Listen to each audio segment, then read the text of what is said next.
I know that you're going to say that you're backing the Prime Minister and that all of this talk of leadership is for the birds, but at the same time, I do need to address some of the stories that have emerged in papers in recent times. So first of all, somebody quoted somebody as quoting you in a piece by Andrew Marr in the New Statesman, suggesting that you didn't want to go for the leadership now because, quote, you have said, Rishi has got to own defeat. Is that something you've ever said? No. And also, the fact that we can't even say who said these things. It's always an anonymous person said they overheard someone else talking about these things. And with the people who are causing trouble, when they're asked, they say, oh, nothing to do with us. It must be Kemi, pointing that it's distraction tactics. I do support the Prime Minister. If people want to know whether or not I support him, they should look at my actions. When Liz Truss resigned from the Premiership, the first thing I did was come out and say, Rishi should be the Prime Minister, and I gave the reasons. I have backed him consistently every time because I know how difficult his job is. I see him working so hard. No one works harder than that man.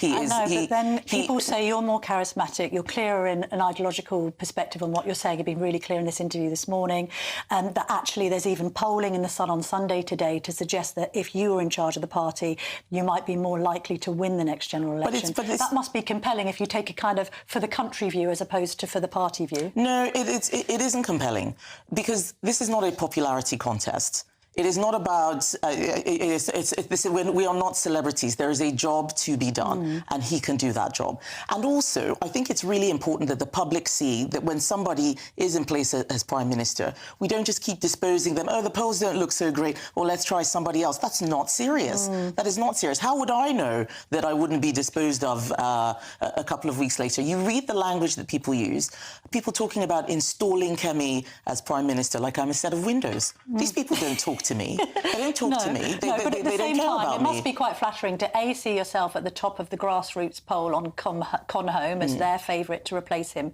should the time ever come. I mean, presumably you look at that poll on occasion, or your advisors do. It's a double-edged sword. So yes, you do look at it. It's nice. Of course we see it. Yeah. But when you have that, you also have a target on your back. Lots of people decide, ooh, well, that's the person that we need to take out, or that's the person who we can blame, and so on. Well, that's and it's very distracting for me doing my job as business secretary, which I actually love. This is a great job. But this is of interest to the GB News audience, right. So it's worth me asking you these questions while I have the privilege of your company in the studio.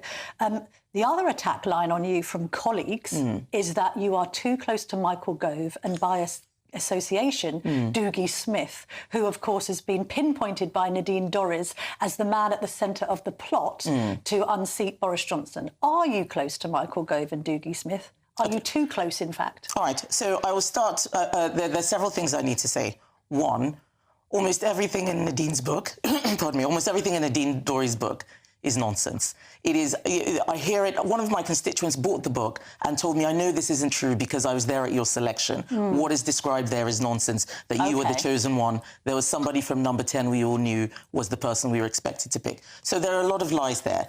Do I know Michael Gove? Yes, he was my Secretary of State. We worked very well together. I mean, people say that he's a very close advisor of yours. Of course, this is what they say. Do you know why they say it? Because they look at me and they look at what I say and they think, oh, she couldn't possibly have thought of that herself. Some man from somewhere must have put it in her brain. What they're really saying, and I've had this from Labour MPs as well, who claim that the speeches I make about race and attacking Black Lives Matter, that no black person would say that. A white person must have written that speech for her. This is nonsense. Yeah. What they're doing is really insulting me and my intelligence, that I couldn't possibly be making decisions without these people telling me what to do.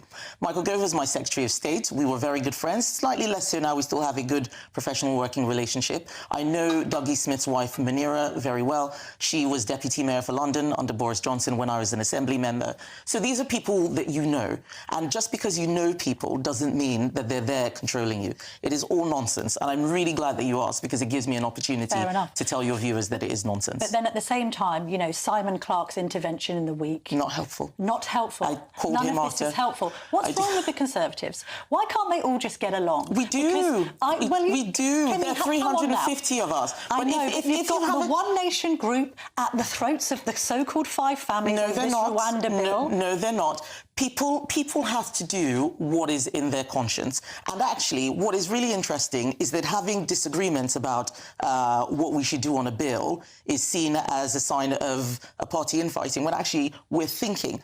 People have different views, we have a vote, and the collective view is presented. People should be more worried about Labour. They haven't got a plan. They don't know what they want to do. Because they're quiet doesn't mean that they're all getting along. Labour, it's because their minds are empty. They're an empty party. You're the chief protagonist, apparently, on stoking the woke wars. What's your response to that? Who's that? Keir Starmer? Yes.